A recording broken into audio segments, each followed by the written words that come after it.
আমরা ছবি তুলবো না 10 মিনিট দাঁড়ায়া। হ্যাঁ সব ভিডিও করে না সিন্ডিকেট শুরু করছে না। ভাই তুমি যেটা বলছো কি হচ্ছে আপনি মোবাইল নিয়ে কি হচ্ছে এখানে তুলবেন নাকি আমরা ভিডিও করতে পারবো না। আমরা এখন মিনি বান্দরবনে চলে আসছি গাইস। আমরা এখন যাচ্ছি নানি বিচে। আমরা এখন গোসল করতে যাচ্ছি।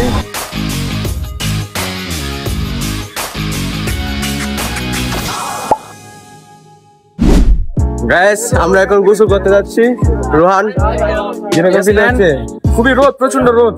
আমাদের সাথে আছে জিয়ান, আছে কাউসার। গাইস আমরা এখন বিচে চলে আসছি, সুগন্ধা পয়েন্টে। আমরা কিছুক্ষণের মধ্যেই নামবো সাগরে, সমুদ্রের ঢেউ বিলাস করব। তারপর আমরা সবাই সমুদ্রে নেমে পড়লাম এবং সমুদ্রের ঢেউগুলো দেখতে থাকলাম। এখন আমরা সবাই গোসলে নামবো। তারপর আমরা সবাই গোসল করতে নামলাম। হ্যাঁ, অনেক ভালো লাগতেছিল সমুদ্রকে এত কাছ থেকে দেখে। সমুদ্রে গোসল করতে এসে কোনো বন্ধুকে সমাধি দিব না তা কি কোনো হয়? তাই আমরা চলে গেলাম কাউসারকে সমাধি দিতে। ওকে জোর করে বালি চাপা দিতে থাকলাম সবাই মিলে সমুদ্রের পাড়ে। তারপর বন্ধু কাউসারকে বালি চাপা দেওয়া শেষ হলে তার সাথে ছবি তুলে নিলাম, কারণ সে এখন সেলিব্রিটি হয়ে গেছে। আমাদের এখন গোসল করা শেষ। আমরা এখন কলাতলি পয়েন্ট থেকে চলে যাচ্ছি। আমরা আসছিলাম, রোহান কিছু বলো। আমরা সুগন্ধা বিচে আসছিলাম মূলত সকালে। সুগন্ধা বিচ থেকে হাঁটতে হাঁটতে মানে ওইখানে এনজয়মেন্ট শেষ হওয়ার পরে ভাবলাম যে কলাতলি চলে আসি। দেন ওই যে ওইদিকে দেখাও, প্রায় ওই বিচ থেকে এখানে হাইটা চলে আসছি। এখন কলাতলিতে গোসল শেষ করে হোটেলে ব্যাক করতেছি। তারপর আমরা সবাই হোটেলে চলে যাই এবং খাওয়া দাওয়া শেষ করে ফ্রেশ হয়ে আবার চলে এলাম সমুদ্রের পাড়ে দাঁড়িয়ে বিকেলের সূর্য অস্তটা যে দেখা কতটা সুন্দর এবং মনোমুগ্ধকর মুহূর্ত তা বলে বোঝানো যাবে না। বন্ধু বান্ধবের সাথে কাটানো এই মুহূর্তগুলো সারা জীবন স্মৃতি হয়ে থাকবে স্মৃতির পাতায়। জীবনে হয়তো অনেক টাকা পয়সা হবে, তবে এরকম মুহূর্ত আর কোনো সময় পাবেন কিনা তার কোনো গ্যারান্টি নেই। এই বয়সে ঘোরার মতো মজা আর কোনো সময় পাবেন না। তারপর সমুদ্র দেখতে দেখতে আজকে দিনটি এভাবেই চলে গেল। আমরা এখন যাচ্ছি নানি বিচে। আমরা ডলফিন মোড় থেকে দেখি কি ভাড়া করা যায়, অথবা বাসে যেতে হবে। রোহান কিরকম লাগছে যাবাজে?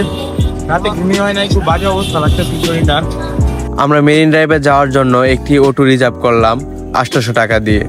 অটো, বাইক অথবা সিএনজি যেটাই নেন না কেন, উঠার আগে অবশ্যই দাম দর করে নেবেন। মেরিন ড্রাইভ রুটে যাওয়ার সময় দেখতে পারবেন এরকম সুন্দর সুন্দর প্রাকৃতিক দৃশ্য। এক পাশে সমুদ্র আর এক পাশে পাহাড়, যেন এই রুটটিকে করে তুলেছে অতুলনীয় সুন্দর। কক্সবাজার এসে যদি আপনি মেরিন ড্রাইভ রুটে না যান তাহলে আপনার ট্যুরটাই বৃথা। একদিকে পাহাড় আর একদিকে সমুদ্র, দেখতে দেখতে জাস্ট অসাধারণ লাগতেছিল। তারপর আমরা পাহাড় সমুদ্র দেখতে দেখতে এবং অপরূপ সৌন্দর্য উপভোগ করতে করতে আমরা চলে এলাম কাঁকড়া বিচে। গাইস আমরা চলে এসেছি কাঁকড়া বিচে। এদিকে হচ্ছে অনেক সুন্দর আর ওইদিকে হচ্ছে পাহাড়। তো এখন আমরা এগুলো দেখতে যাব। ওইদিকে হচ্ছে কাঁকড়া বিচ আর ওইদিকে হচ্ছে পাহাড়। এখন আমরা সবাই মিলে কাঁকড়া বিচে যাব। আর ওইটা হচ্ছে কাঁকড়া বিচ যাওয়ার পথে একটি ব্রিজ।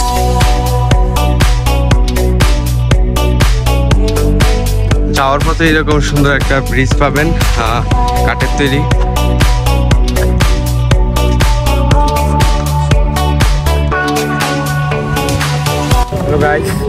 গাইস আমরা আসছি কাঁকড়া বিচে। দেখেন কত সুন্দর, এদিকে পাহাড় আর ওইদিকে হচ্ছে বিচ। আমরা এখন বিচের ভিতরে যাব।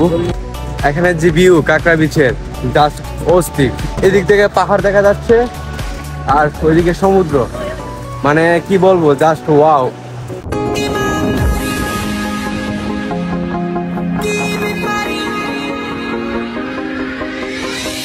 এখানে এত সুন্দর ভিউ বলার মতো না, জাস্ট অস্থির মারাত্মক ভিউ। একদিকে পাহাড়, মানে এখানে আসলে আপনার যেতে মন চাইবে না। এটা কিন্তু অন্য কোনো দেশ না, এটা বাংলাদেশ। কাঁকড়া বিচ ঘোরাঘুরি করার পর আমরা চলে এলাম মিনি বান্দরবনে। মিনি বান্দরবন যাওয়ার রাস্তাটা ছিল অনেক উঁচু। আমরা এখন মিনি বান্দরবনে চলে আসছি। অনেক গরম রে ভাই, যে অবস্থা পাহাড়ের যে অবস্থা বড় উঁচু। ওই যে পাহাড়। আর নাম্বার 5 ছিল না তো ভাই, কি অবস্থা।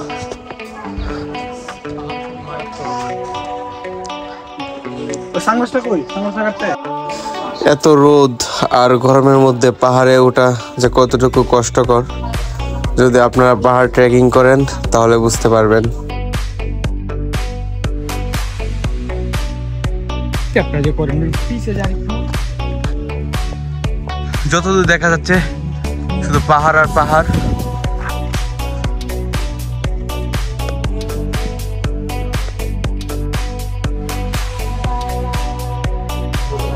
উপরে ওঠার পর এখান থেকে যতদূর চোখ যায় শুধু পাহাড় আর পাহাড় দেখা যাচ্ছিল।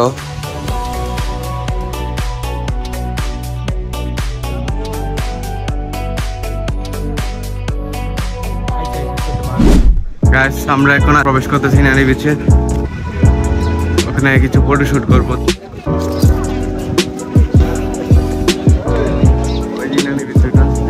দেখতে পাচ্ছেন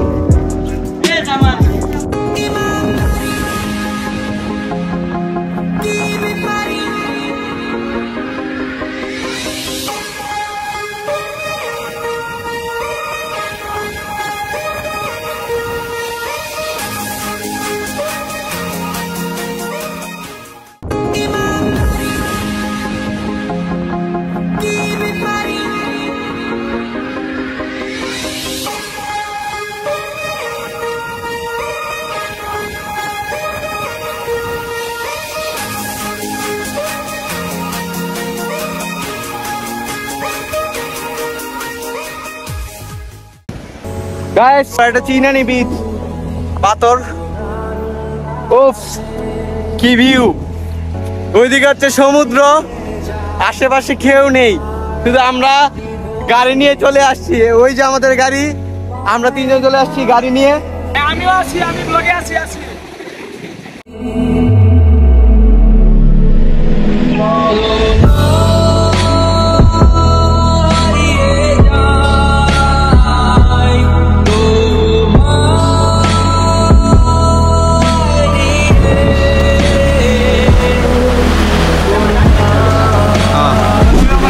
রাইট, তুমি যেটা বলছো কি হচ্ছে আপনি মোবাইল নিয়ে কি হচ্ছে এখানে ইয়া করতেছেন না, এটা কি আমার রাইট না? আমার রাইট আছে, আমার অধিকার আছে, আমার ভিডিও করার অধিকার আছে। পাবলিক প্লেস, আপনি গায়ে তুলবেন না। ঘটনাটা হচ্ছে এই যে আমরা যখন তার কাছ থেকে এই মোটর বাইকটি ভাড়া নিই, তখন আমরা দরদাম করে 300 টাকায় ঠিক করলাম যে এই বিচটি ঘুরবো, আশেপাশে যা আছে এবং ছবি তুলবো। তারপর আমরা যখন মোটর বাইক চালিয়ে একটু সামনে যাই ছবি তোলার জন্য পাথরের কাছে, তখন হঠাৎ করে তিনি আসেন এবং বলেন আপনারা অনেক সময় নষ্ট করছেন এবং আপনাদের টোটাল ভাড়া হয়েছে 2000 টাকা। এবং গাড়িটি নেওয়ার সময় কিছু শর্ত দিয়েছিল যে গাড়িটি যদি না উল্টায় বা কোনো অ্যাক্সিডেন্ট না করি তাহলে কোনো সমস্যা হলে সেটি তিনি বুঝবেন।